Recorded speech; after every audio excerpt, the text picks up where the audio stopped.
Bonjour tout le monde, j'espère que vous allez bien. Je vous reviens aujourd'hui avec une petite vidéo tag. J'ai été taguée par Marie de la chaîne Art Thérapie Coloriage by Mary pour faire le tag les 10 matériaux que je préfère pour faire les fonds. Et je vous avoue que j'ai quand même dû chercher pas mal parce que je fais surtout les fonds souvent avec les mêmes produits, mais j'ai trouvé et je vais vous montrer. En numéro 10, j'ai choisi les craies de cire. Les craies de cire Crayola. J'ai fait très peu de fonds avec. C'est pour ça que j'ai hésité à les mettre dedans. Mais je vais éventuellement y revenir parce que j'avais bien aimé. Je vais vous montrer ce que j'avais fait avec ces craies de cire. Donc, je vous montre. Les trois ici sont faits, le fond est fait au craie de cire. Faut que je pratique. Comme je vous ai dit, c'est pas parfait. Mais par exemple, ce fond-là ici, j'aime beaucoup. J'aime vraiment beaucoup. Et ça peut faire des petits trucs... ça peut faire sympa, oui, oui. Je préfère ça au craie... au pastel à l'huile, en fait. Oui, c'est moins gras, j'aime mieux. J'ai fait que ça avec les craies de cire, mais je vais y revenir. Et j'avais acheté, moi, la boîte de 96 et derrière, il y avait un taille-crayon inclus. Vraiment, c'est... Non, faut que j'y retourne parce que c'est assez sympathique et on peut faire de jolies choses. En numéro 8, j'ai mis les Brouchot. Je vous montre.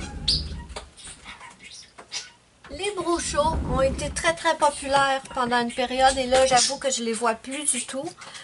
Et je les utilise pas souvent, mais j'adore le résultat que ça fait.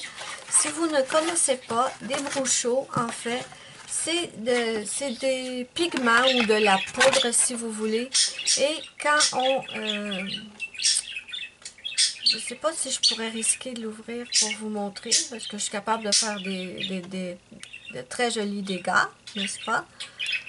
En fait, c'est de la poudre. Et ensuite, vous mettez de l'eau.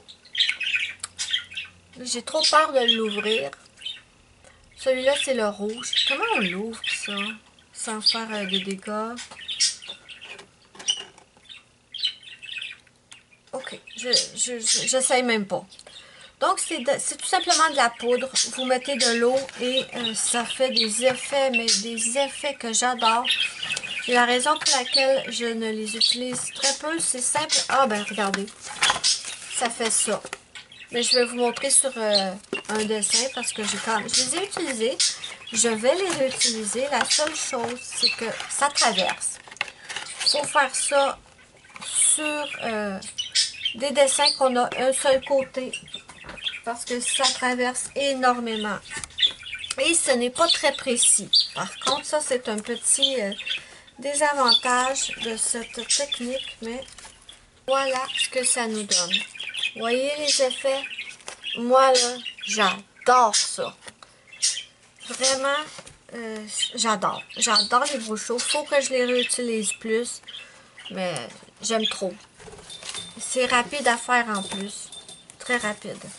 Donc, en 9e position, c'était les Brouchot. En 8e position, j'ai mis la peinture acrylique. Et là, je vais vous montrer un autre livre. Donc, peinture acrylique en numéro 8, simple, très facile d'utilisation.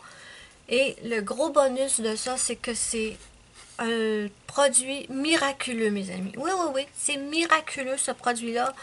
Si jamais vous avez foiré un de vos fonds, peu importe le matériel que vous avez utilisé pour faire le fond qui n'a pas fonctionné, peinture acrylique, c'est magique, ça rattrape tout. Et je vous montre un coloriage que j'ai fait le fond avec la peinture acrylique. Voilà. J'avais fait un fond Neocolor 2, j'étais complètement foirée, j'étais pas contente. Peinture acrylique. C'est celle-là en plus.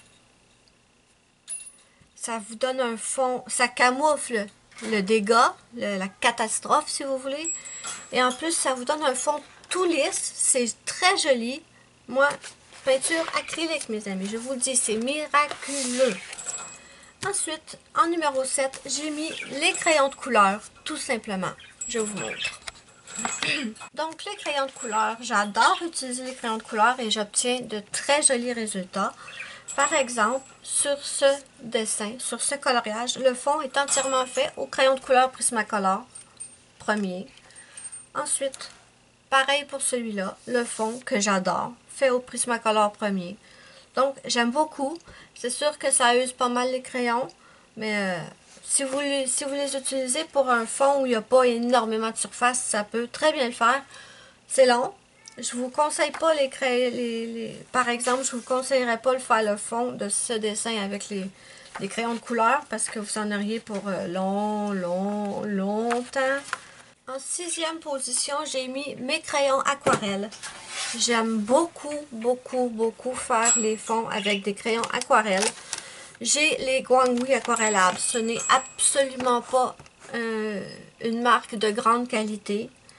Ça n'a rien à voir avec les Inktense de Derwent, si je me trompe pas. Mais bon, ça fait la job pareil. C'est pas super pigmenté. Si vous voulez un fond assez doux, moi j'ai la boîte de 150. Je les ai mis dans mon étui Faber-Castell. Mais c'est vraiment des crayons aquarellables. Donc je vous montre. C'est les Guanghui aquarellables. Ils ont un tout petit pinceau ici sur le crayon. Et je vous montre qu'est-ce que j'ai fait avec. Je les utilise très très souvent en fait pour faire les fonds dans mon vitro. Et j'adore le résultat. Donc, attendez. Je vous montre ma Blanche-Neige. Vous voyez ici le fond, tout fait avec les crayons aquarellables. Ça fait texturer. Moi, j'aime énormément. Je les utilise pratiquement à chaque dessin dans ce livre. Donc, je l'ai fait aussi sur Esmeralda. Je les ai fait aussi sur celui-là. Celui-là. En fait, je les utilise tout le temps. Regardez, celui-là. Je pourrais peut-être vous reculer un petit peu. Oui, voilà. Donc, 6e position, crayon aquarellable. On est rendu à la 5e position. En 5e position, j'ai choisi de mettre mes aquarelles. Dans le futur, ça va peut-être venir plus... va peut-être monter en position, mais pour l'instant, j'ai mis en 5e position. Tout simplement parce que je suis vraiment pas une experte en aquarelle. J'apprends encore. Donc, les aquarelles, j'en ai quelques-unes. Ceux-là, c'est mes préférés. C'est les aquarelles, non. Les aquarelles nacrées de Paul Rubens. Ceux-là sont super belles. Je vous les montre. Vous voyez?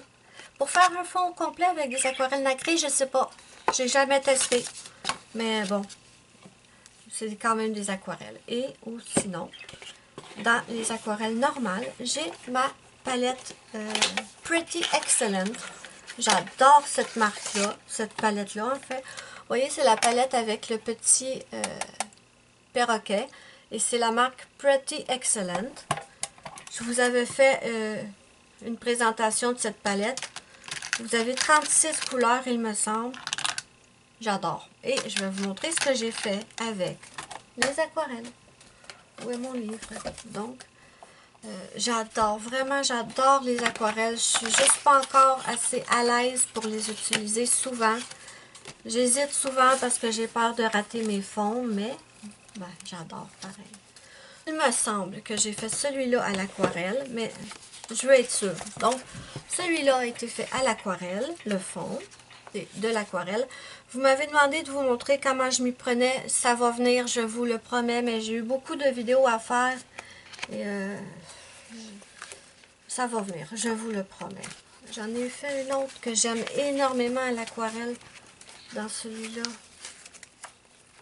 Voilà. Celui-là, il est fait à l'aquarelle aussi et franchement, j'adore. Donc, très bonne marque celle-là, Pretty Excellent. J'ai fait une vidéo revue, n'hésitez pas à aller la voir si ça vous intéresse. Numéro 4, j'ai mis mes pastels secs. J'ai la boîte de 48 pastels secs de Sargent Art et je l'aime énormément. Et j'ai fait beaucoup, beaucoup, beaucoup de fond avec cette palette. Pas avec cette palette, mais avec ces pastels. Et vous voyez, on dirait qu'ils sont neufs, mais pourtant j'en ai fait beaucoup.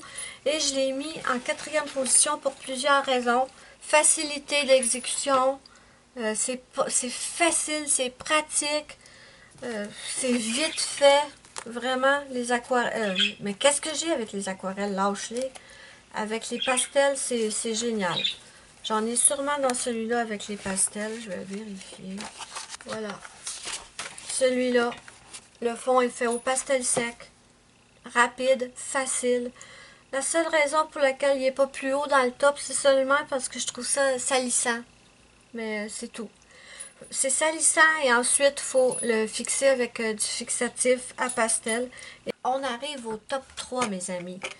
Et en numéro 3, j'ai mis mes marqueurs aquarellables. Ce sont des marqueurs, des crayons feutres en fait. Et vous pouvez les aquareller. J'ai la boîte de 48 Arteza. Je les ai pas beaucoup utilisés jusqu'à présent, mais je peux vous assurer que vous allez les voir très régulièrement à partir de maintenant. Parce qu'il y a 2 jours, je me suis amusée à faire un fond avec ça. Et mes amis, c'est le fun. C'est le fun, vraiment. Et j'aime le résultat. Donc, j'ai la boîte de cartes. Et surtout, j'ai découvert quelque chose qui va sûrement vous intéresser. Et dont je vais vous reparler très très bientôt. Donc, si ce n'est pas déjà fait, n'hésitez pas à vous abonner à ma chaîne. Oui, oui, oui. Parce que je vais vous révéler un secret. Un secret que j'ai découvert hier en fait. Mais je vous le dis pas tout de suite. Vous allez devoir attendre. Mais ça vaut la peine. Promis, je vous jure, ça vaut la peine. Et j'ai fait ce fond. C'est texturé. C'est joli. C'est absolument... Écoutez, c'est du papier Amazon là, de très mauvaise qualité. Et souvent, j'entends des personnes dire les matériaux aquarellables, ça prend du papier aquarellable. Mais non. C'est sûr que oui, c'est mieux sur du papier aquarellable, mais j'ai une abonnée qui m'a carrément dit les aquarelles, ça va sur le papier aquarellable et je suis pas d'accord. Parce que moi, j'utilise des produits aquarellables sur tous mes papiers. Tous mes papiers, même le plus merdique. Hein, faut l'avouer, c'est un papier merdique Amazon. Mais regardez. La seule chose, par contre, et ça j'y tiens, il faut vraiment que vous suiviez ce conseil-là, ça traverse, premièrement.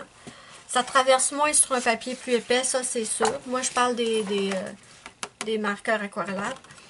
Mais la chose la plus importante en fait, étant donné que vous allez mettre beaucoup d'eau, votre papier va devenir extrêmement fragile. Donc, vous y touchez pas. Vous n'y touchez pas, vous ne tournez pas la page parce que sinon votre papier va déchirer. Il va bien sûr gondoler. Le papier, ça gondole. Plus le papier est mince, plus il gondole. Mais après l'avoir terminé, après qu'il a été bien sec, j'ai simplement refermé le livre et je l'ai mis sous quelque chose de pesant. Et franchement, bon, ça va. Il y en a qui n'aiment pas que ça gondole. Je le comprends. Personnellement, ça ne me dérange pas plus que ça. Voilà. Et j'adore. Regardez, c'est le genre de fond que je voudrais obtenir avec mes aquarelles, mes vraies aquarelles, mais que pour l'instant, je n'y arrive pas. Mais je vais continuer à pratiquer. Mais écoutez, j'adore. Là, j'avais pris des couleurs très très pâles pour faire un fond pastel et franchement, ben j'aime trop. Et j'avais utilisé 3 couleurs différentes de mes Arteza. Donc, c'est pour ça que je les ai mis en 3e position parce que vous allez les revoir fréquemment dans mes coloriages à partir de maintenant. Par contre, je vais simplement les utiliser sur des dessins où on a un seul côté. Je ne me risquerai pas à gâcher l'endos d'un dessin. Mais j'en ai plein de livres où j'ai juste un côté. Donc, marqueur aquarellable, mon top 3. Ensuite, j'ai écrit craie gélatose, mais ce que j'ai, ce ne sont pas des craies gélatose, Ce sont un matériel semblable, mais c'est pas la marque Gelatos. Et je vais vous montrer tout de suite de quoi je parle. Donc, c'est ce matériel-là. Je dois vous faire une vidéo sur ce matériel. Je peux pas vous dire que c'est exactement la même chose que les Gelatos parce que je n'ai pas de Gelatos. Par contre, c'est le même...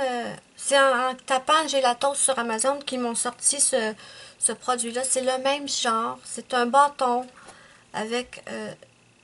c'est gras. C'est gras, mais... Vous savez, j'aime pas trop les pastels à l'huile parce que ça reste gras sur la feuille et j'aime pas du tout. Et ce qui m'avait tenu loin des Gelatos, c'était que je croyais que c'était la même texture que les pastels à l'huile en fait, mais non du tout, du tout. Oui, c'est gras. Ceux-là, vous pouvez soit les aquareller, soit les travailler à sec. Et j'ai essayé les deux, et j'aime beaucoup les deux, mais je préfère à sec. Donc, j'ai plusieurs couleurs, parce que les Gelatos sont quand même assez chers. Et, bon, je voulais tester une marque moins dispendieuse. Et j'en ai même trouvé, je vous les montre pas tout de suite, je garde des petits secrets. C'est pour ça que je vous dis de vous abonner à ma chaîne. J'ai même trouvé ce genre de matériel avec un fini métallique. Je vous en reparle très bientôt.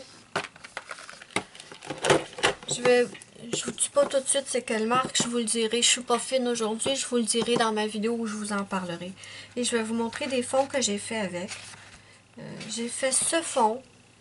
Et franchement, mes amis, ça ne transfère pas sur la main comme les pastels à l'huile que j'avais déjà testé, que j'avais détesté. C'est pas gras. Et vous n'avez pas à les fixer contrairement aux pastels secs. Mais vous voyez, ce n'est pas gras. J'adore ça. Et j'ai également fait le fond avec ce matériel-là. Et vous voyez, je les ai utilisés à sec. C'est super joli. Là, j'ai encore pris des couleurs claires pour me pratiquer. Mais c'est joli, c'est facile à faire. Vraiment, j'adore. Et comme je vous ai dit, c'est un matériel que vous pouvez utiliser soit en l'aquarellant, soit en travaillant à sec. Donc, ça vous donne plusieurs finis différents. Mais à sec, comme ça, j'aime énormément. Et maintenant, on va tomber au numéro 1. Mon top 1, mon numéro 1, c'est les Neocolor 2. J'adore ce matériel. J'ai la boîte de 40 qui m'avait été offerte par ma choupinette Muriel. Je suis tellement contente d'avoir ce matériel. Je ne suis pas encore une spécialiste. Parfois, j'essaie un fond avec et je le foire complètement. Je le camoufle avec de la peinture acrylique. Magie, magie. Vous voyez? Donc, ben oui, les Neocolor 2. Et je vais vous montrer des fonds que j'ai fait avec les Neocolor 2. Ce fond a été fait avec les Neocolor 2. Celui-là a été fait au Neocolor 2 aussi, je suis certaine. Et j'en ai un autre dans celui-là. Celui-là aussi a été fait au Neocolor 2. Et franchement, j'aime beaucoup. Vraiment. Et j'en ai plein d'autres que j'ai fait aussi au Neocolor 2. Pas celui-là. Mais voilà mes amis, c'était ma vidéo tag, mes 10 matériaux préférés pour faire les fonds. J'espère que ma sélection va vous avoir plu. N'hésitez pas à me dire en commentaire, vous, c'est quoi votre matériel préféré pour faire les fonds. Je vous dis aussi que vous pouvez me rejoindre sur mon groupe Facebook si vous avez envie de partager avec moi et avec les autres abonnés du groupe vos dessins, vos coloriages et le diamond painting aussi, vous pouvez. Je vous mettrai le lien du groupe sous la vidéo dans la barre d'infos. N'hésitez pas à faire une demande. N'oubliez pas mon petit pouce bleu si vous avez aimé ma vidéo, c'est ma petite récompense, ça me fait immensément plaisir et ça aide beaucoup ma chaîne. Maintenant, je dois taguer à mon tour 2 ou 3 personnes et je sais que ce tag a beaucoup circulé, donc je ne sais pas qui n'a pas été tagué encore. Je vous mets le lien de la chaîne de Marie qui m'a tagué. N'hésitez pas à aller voir sa vidéo et je vais vous dévoiler qui va faire qui je vais taguer à mon tour, ça ne sera pas long. D'accord, ce tag a beaucoup tourné, mais j'ai regardé sur les chaînes des colocopines et en fait, je vais taguer 4 personnes. J'espère que vous allez le faire. J'ai envie d'en taguer. Non, je vais en taguer juste 3. Ouais, je ne vais pas tricher, je vais en taguer juste 3. Donc, la première personne que je tag, c'est Chris Collard. Ça fait très longtemps que je t'ai pas tagué sur quelque chose. Je me souviens pas d'ailleurs si je t'ai déjà tagué sur quoi que ce soit. Mais si tu passes par là et si tu as envie, moi, je serais super intéressée de savoir c'est quoi ton ton top 10 de ton matériel pour faire les fonds. Donc, Chris Collard, je te tag. Ensuite, je tag l'univers de Petit Bout. J'espère que tu vas passer par là. J'aimerais voir aussi ton matériel pour tes fonds. Et ensuite, je tag Alice Color Addict. Donc, je mets sous la vidéo de la barre d'infos le lien des 3 chaînes que je viens de taguer, c'est-à-dire Alice Color Addict, Chris Color et l'univers de Petit Bout. Si vous avez déjà été tagué ailleurs, j'en suis désolée, je ne le savais pas. Et ouais, voilà. Donc, Chris Color, Alice Color Addict et l'univers de Petit Bout. J'espère voir bientôt votre vidéo sur ce tag. Maintenant, j'ai fini mon blabla. J'ai beaucoup blablaté dans cette vidéo. J'espère que ce ne sera pas trop long. Et regardez, je continue de blablater. Donc, je vais vous dire au revoir. Je vous fais de gros bisous et je vous dis bye bye à la prochaine pour une prochaine vidéo.